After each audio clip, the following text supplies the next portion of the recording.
মাধ্যমিক উচ্চ মাধ্যমিকের পর এবার সেট নিয়েও করা কলেজ সার্ভিস কমিশন কড়া পদক্ষেপ করছে। কিছু সেটের কোশ্চেন পেপারে এবার কিউআর কোড থাকবে, তাতে কি সুবিধা হবে জানবো। আমার সঙ্গে সোমরাজ রয়েছেন সরাসরি। সোমরাজ, কিউআর কোড রাখা থাকছে কেন, কি সুবিধা হবে এতে?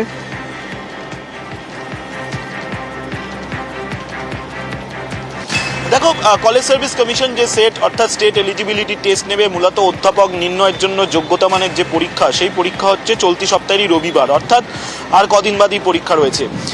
এবং সেই সেটের ক্ষেত্রে বেশ কিছু গুরুত্বপূর্ণ পদক্ষেপ নেওয়া হচ্ছে, বিশেষ করে যাতে প্রশ্নপত্র নিয়ে কোনো অভিযোগ বা প্রশ্নপত্র নিয়ে যাতে স্বচ্ছতা বজায় থাকে। তুমি জানো, মাধ্যমিক বা উচ্চ মাধ্যমিক পরীক্ষায় কিউআর কোড ব্যবহার করা হয়েছিল প্রশ্নপত্রে, যাতে প্রশ্নপত্রের ছবি তুলে কোনো রকম ভাইরাল হবার ঘটনা না ঘটে, বা যদি কেউ বা কারা করে তাহলে সঙ্গে সঙ্গে তাদেরকে চিহ্নিত করে নেওয়া যাবে। সেই ধাঁচেই কলেজ সার্ভিস কমিশন এবার সেটের প্রশ্নপত্র করেছে, অর্থাৎ সেটের প্রশ্নপত্রে থাকছে কিউআর কোড। সেই কিউআর কোডের মাধ্যমে যদি কোনো পরীক্ষার্থী প্রশ্নপত্র নিয়ে কোনো অসৎ উপায় অবলম্বন করেন, তাহলে কিন্তু সঙ্গে সঙ্গে সেই পরীক্ষার্থীকে চিহ্নিত করা হবে এবং সেই পরীক্ষার্থীর পরীক্ষা বাতিল করে দেওয়া হবে।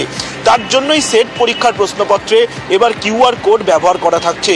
শুধুমাত্র প্রশ্নপত্রে কিউআর কোড নয়, এবার উত্তরপত্র যাতে নিরাপত্তার সঙ্গে পরীক্ষা কেন্দ্রগুলি থেকে নির্দিষ্ট জায়গায় নিয়ে যাওয়া যায়, তার জন্য এবার যে ট্রাঙ্কে উত্তরপত্র থাকে, সেই ট্রাঙ্কগুলি এবার পাসওয়ার্ড লক প্রোটেক্টেড থাকবে, অর্থাৎ কোনো তালা চাবি ব্যবহার করা হবে না, পাসওয়ার্ড লক প্রোটেক্টেড থাকবে, যাতে যে উত্তরপত্রে লিখেছেন পরীক্ষার্থীরা, সেই উত্তরপত্রগুলি যাতে সুরক্ষিত থাকে পরীক্ষা কেন্দ্র থেকে নিয়ে আসার সময়। কারণ অনেক সময় অভিযোগ ওঠে যে উত্তরপত্র হারিয়ে যায় বা উত্তরপত্র পাওয়া যায় না, তাই এক্ষেত্রে পাসওয়ার্ড লক প্রোটেক্টেড থাকবে এবং সেই পাসওয়ার্ড লকের নম্বর কয়েকজন মাত্র জানতে পারবে, যাতে আরো স্বচ্ছ হয় প্রক্রিয়া।